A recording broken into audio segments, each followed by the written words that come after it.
These were sealed, and nobody seemed to know what they contained, or whether they contained anything at all. Even Her Majesty said she had never been inside these buildings, as they had been sealed for many years.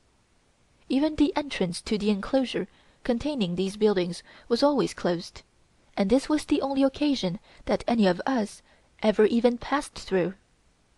They were quite different in appearance from any other buildings in the Palace, being very dirty and evidently of great age. We were commanded not to talk about the place at all. The servants' quarters were at the end of our apartments, but there was no entrance and they could only be reached by passing along our veranda, while the only entrance we ourselves had to our rooms was by passing along Her Majesty's veranda.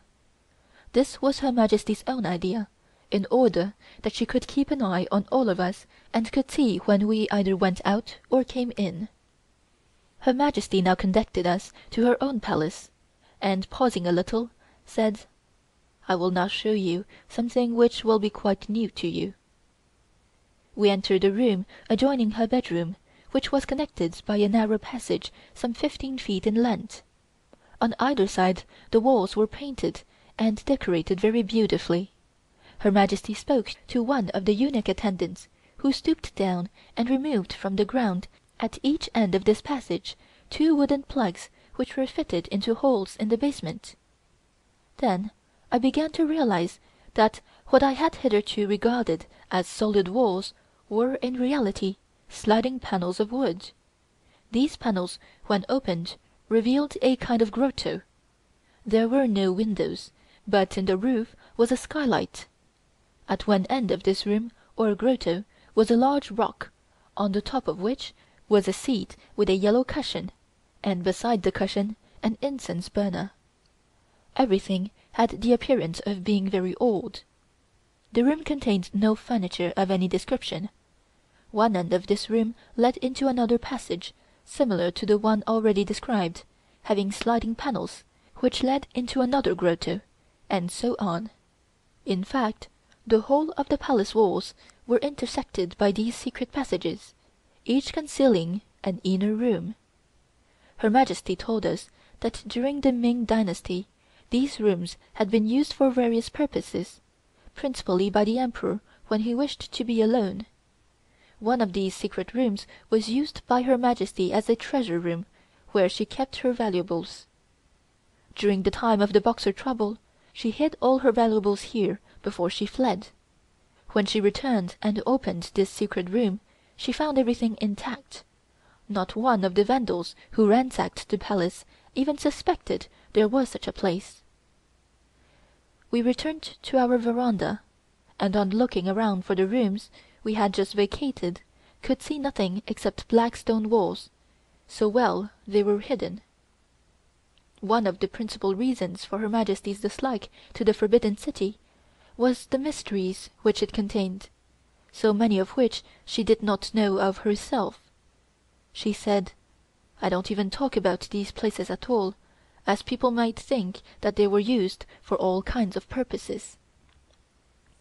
While at the Palace in the Forbidden City, I met the 3 secondary wives of the previous Emperor Tongzhi, son of the Empress Dowager, who, since the death of the Emperor, had resided in the Forbidden City and spent their time in doing needlework, etc., for Her Majesty.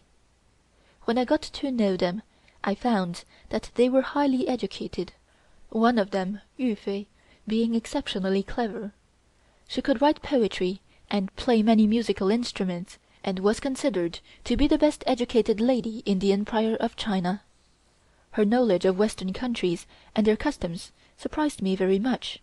She seemed to know a little bit of everything. I asked how it was that I had never seen them before, and was informed that they never visited Her Majesty unless commanded by her to do so, but that when Her Majesty stayed in the Forbidden City, of course they had to call and pay their respects each day. One day I received an invitation to visit them in their palace. This was separated from all the other buildings in the city. It was rather a small building, and very simply furnished, with just a few eunuchs and servant girls to wait upon them. They said they preferred this simple life, as they never received any visitors and had nobody to please but themselves. Yu Fei's room was literally packed with literature of all descriptions. She showed me several poems which she had written, but they were of a melancholy character, plainly showing the trend of her thoughts. She was in favor of establishing schools for the education of young girls, as only very few could even read or write their own language, and she suggested that I should speak to Her Majesty about it at the first opportunity. In spite of her desire to see Western reforms introduced into China, however, she was not in favor of employing missionary teachers. All these peoples always taught their religion at the expense of other subjects, which she feared would set the Chinese against the movement. Toward the end of the 11th moon, Her Majesty granted an audience to the Viceroy of Chili, Yuan Shikai, and as this particular day was a holiday and Miss Carl was absent, I was able to attend. Her Majesty asked him for his opinion on the trouble between Russia and Japan.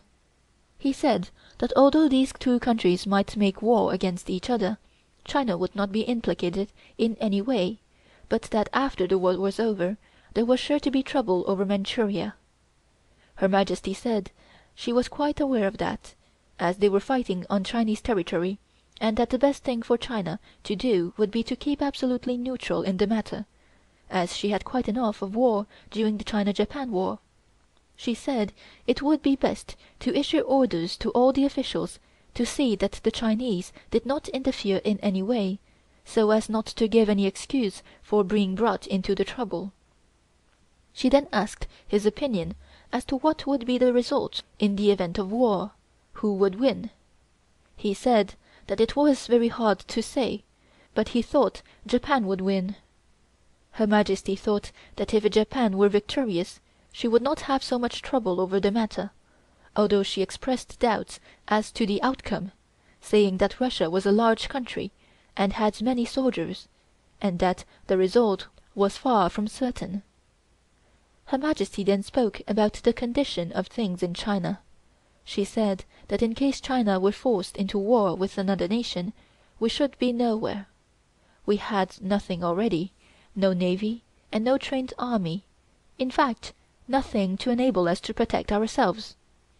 Yuan Shikai, however, assured her that there was no need to anticipate any trouble at present, so far as China was concerned. Her Majesty replied that in any event it was time China began to wake up and endeavor to straighten things out in some way or other, but she did not know where to begin, that it was her ambition to see China holding a prominent position among the nations of the world, and that she was constantly receiving memorials suggesting this reform and that reform, but that we never seemed to get any further. After this audience was over, Her Majesty held an audience with the Grand Council.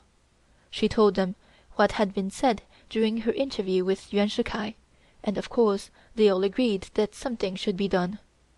Several suggestions were discussed with regard to national defense, etc., but a certain prince said that although he was in perfect sympathy with reform generally, he was very much against the adoption of foreign clothing, foreign modes of living, and the doing away with the queue. Her Majesty quite agreed with these remarks, and said that it would not be wise to change any Chinese custom for one which was less civilized.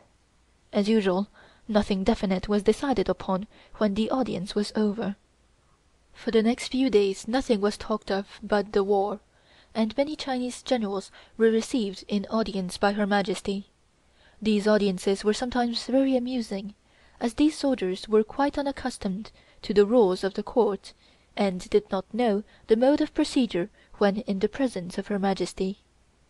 Many foolish suggestions were made by these generals. During one of the conversations, Her Majesty remarked on the inefficiency of the navy, and referred to the fact that we had no trained naval officers.